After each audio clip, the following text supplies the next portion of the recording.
Good day, everyone. My name is Arian Isalvado from Bethel 8, major in Industrial Arts.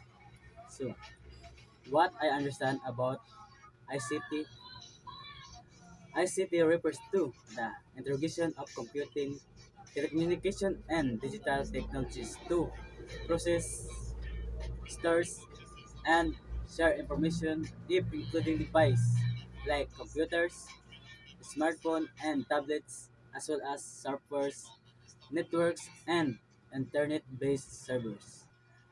Relevance and society. Information and communication technology has transformed modern society, improving efficiency, connectivity, and access to information across various sectors. Its impact if is fit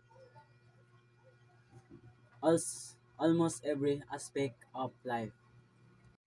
So, unsay ang difference sa ICT ug ang relevance in society? So, sa ICT ta. Sa ICT is narito ang email softwares para sa mga video conferencing, mga online learning about platform.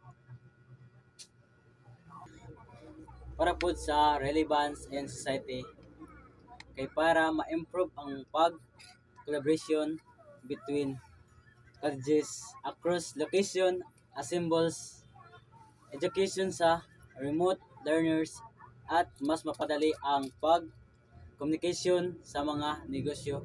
Ano? Ug marta ko sabtan sa Katong embilo na. introduction ICT and its relevance in society. Wala ka And basing thank naman. you everyone.